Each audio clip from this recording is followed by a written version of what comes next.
তৃতীয়বার সরকার গঠনের আবেদন। শুক্রবারই রাষ্ট্রপতি ভবনে নরেন্দ্র মোদী যান, দ্রৌপদী মুর্মুর সঙ্গে সাক্ষাৎ করেন এবং রবিবার সন্ধে 7:15 শপথ নেবেন নরেন্দ্র মোদী।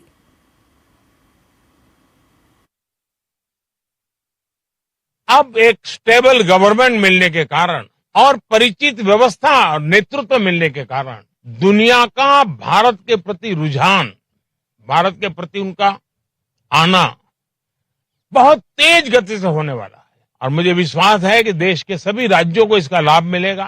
विकास के नए ऊंचाइयों को छूने में एक वैश्विक भागीदारी का वातावरण आने वाले 5 साल में बनने वाला है।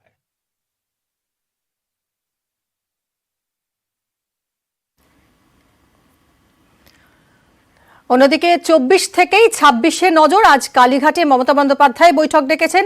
জয়ী তৃণমূল প্রার্থীদের নিয়ে বৈঠকে বসবেন তিনি।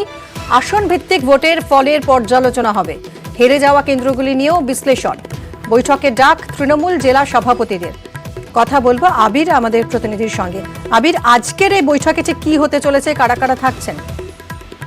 বৈঠকের মূলত বিষয় হচ্ছে দুটো। আজকে প্রথম বিষয় হচ্ছে যারা লোকসভা নির্বাচনে জয়লাভ করলেন সেই সাংসদদের মধ্যে অনেকে নতুন সাংসদ, অনেকে প্রবীণ সাংসদ এবং দীর্ঘদিন ধরে তারা সংসদীয় রাজনীতি সম্পর্কে অবহিত।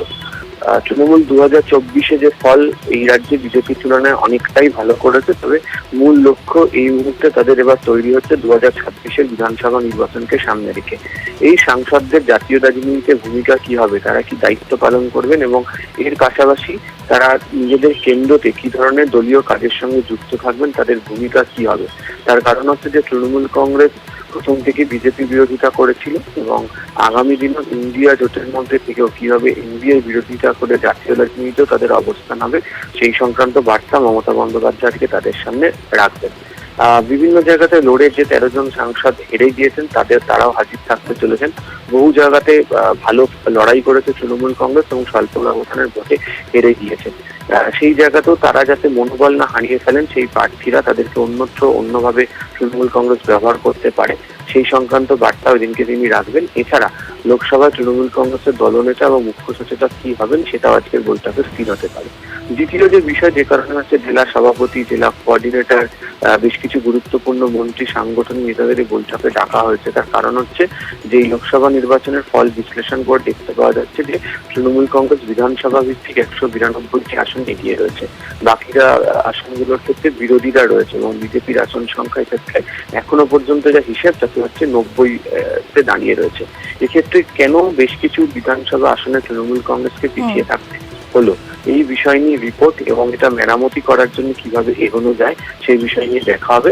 আর তৃতীয় যে বিষয় সেটা হচ্ছে যে 2024-এর 21শে জুলাই বড় আকারে তৃণমূল কংগ্রেস পালন করতে চলেছে। প্রথমত এক বিজয় উৎসব উপলক্ষে কেন্দ্রীয়ভাবে, আর দ্বিতীয়ত হচ্ছে এখন থেকেই বিধানসভা নির্বাচনের প্রস্তুতি হিসাবে সেই সংক্রান্ত ইঙ্গিত আলোচনার প্রেক্ষিতে উঠে আসতে পারে কালীঘাটের এই বৈঠক থেকে। অনেক ধন্যবাদ আবির।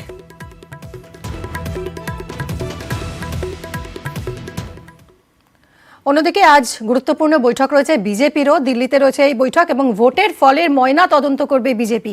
আজ দিল্লিতে সব রাজ্যের সভাপতিদের নিয়ে এই বৈঠক।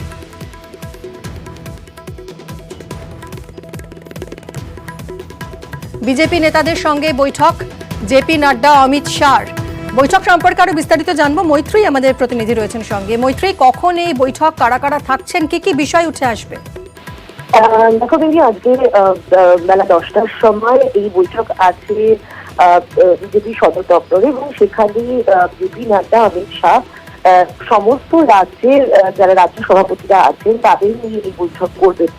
প্রাথমিকভাবে যেটা জানা গিয়েছে যে আগামীকাল শপথ গ্রহণ অনুষ্ঠানের প্রস্তুতি পর্বের একটা অংশ হিসেবে এই বৈঠক ডাকা হয়েছে। তবে সেখানে যেহেতু রাজ্যের সভাপতিরা থাকবেন, সেখানে যে সেই সংশ্লিষ্ট রাজ্যের ফলাফল সম্পর্কেও প্রশ্ন তোলা হবে সেটা কিন্তু বলাই বাহুল্য।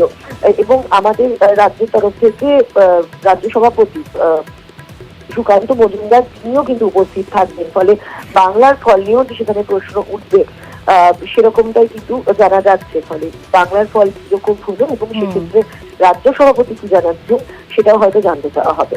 একদমই। অনেক ধন্যবাদ মন্ত্রী।